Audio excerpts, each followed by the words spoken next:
പയ്യന്നൂർ കോളേജിന്റെ വരാന്തയിലൂടെ ഞാൻ ഐഷയോടൊപ്പം നടന്നു. വടക്കൻ കേരളത്തിൽ മാത്രം കണ്ടുവരുന്നൊരു പ്രത്യേകതരം പാതിര കാറ്റുണ്ട്.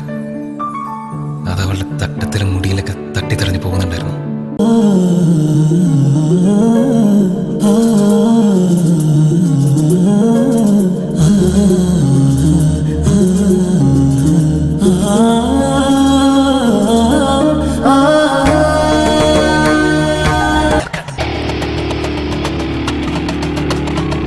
ഞരമ്പ് വലിഞ്ഞു മുറുകണ്, ദേശികളാകെ ഉരുണ്ടുകയറാണ്.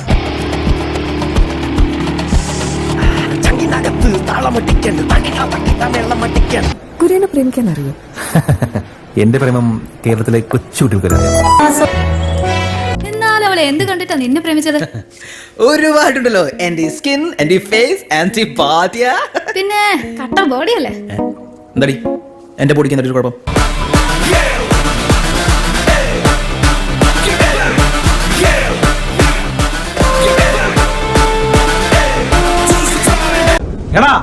പോസ്റ്റ് ഗ്രാജുവേഷനും എംഫിലും കഴിഞ്ഞ കോളേജ് അധ്യാപകനായിരുന്നു ഞാൻ. ആ ജോലി വേണ്ടെന്ന് വെച്ചാൽ എസ് ഐ ടെസ്റ്റ് 1ാം റാങ്ക് മേടിച്ച് ഈ പഠിക്കുന്നത് നിന്നെപ്പോൾ ഊനാമികൾക്ക് ചെറുക്കാനല്ല. വേണ്ടെന്ന് വെച്ചപ്പോ ചെന്നലോട്ടാണോ? അതെ. ഒറ്റയ്ക്കോ? ഒരു ജോബ് ഇന്റർവ്യൂ ഉണ്ട്. എവിടെ? മാക്സ് ഇൻഫോടെക് കാരപ്പാക്ക. സോ ഒരു എഞ്ചിനീയർ ആണല്ലേ? ഞാനോ അതെ. സോറി, എനിക്ക് നല്ല സുഖമില്ല. ടാബ്ലറ്റ്സ് വല്ല വേണോ? ഞാൻ പിന്നെ അപ്പുറത്തെ കമ്പനി ഡോക്ടേഴ്സിനെ നോക്കാം. Any straps? പ്ലീസ്, അതൊന്നും വേണ്ട. It's just A throat problem. സത്യം സത്യം. അപ്പൊ ശരി ദിനേശ്, ഗുഡ് നൈറ്റ്. അല്ല, ഞാൻ വേണി ഇവിടെ ഇരിക്കാം. ഇഞ്ചക്ഷൻ മരുന്ന് വേണ്ടേ? പുറത്താ കൊച്ചു ഭയങ്കര കൂർക്കം വലിയ നൈസായിട്ടാ പോയി. പുല്ല്. എൻ്റെ അമ്മയും ഫ്രണ്ട്സ് എല്ലാം പറയാറുണ്ട്, ഞാൻ കെട്ടപ്പണ പിന്നെ ഒരുപാട് കഷ്ടപ്പെടുന്നു. കഷ്ടപ്പെടാൻ വരുന്നു. അല്ല, കഷ്ടപ്പെടാൻ വരുന്നു.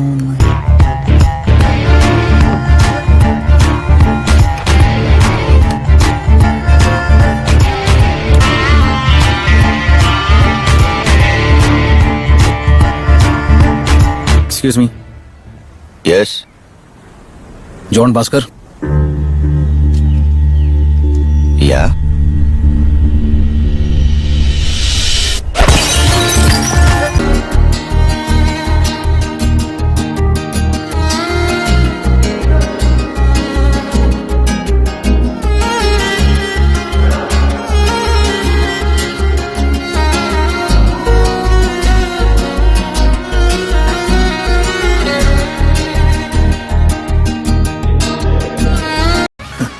അവന്റെ മകനും ഇവന്റെ മകനും മറ്റവന്റെ മകനും കൂടിയല്ലേ ഇപ്പം മലയാള സിനിമ ഉണ്ടാക്കുന്നു. ഇവിടെ എന്റേതായ സ്ഥാനം ഉണ്ടാക്കാൻ വേണ്ടി ഞാൻ എടുക്കുന്ന സ്ട്രെസ്സിനിടയിൽ ചിലപ്പോൾ ഞാൻ 3ഓ 4ഓ ബിരിയാണി കൂടുതൽ കഴിച്ചു. അതിന്റെ പേരിൽ ഞാൻ തടി വെച്ച നെഗറ്റീവ് മാത്രം പറയുന്ന ചില സോഷ്യൽ മീഡിയ മെഗലോമേനിയാക്സ് എന്നെ ബോഡി ഷേമിങ്, ആ ബാധൂടം കളിയാക്കും. ഒറ്റയ്ക്ക് വഴിവെട്ടി വന്നവനാണ് ഞാൻ.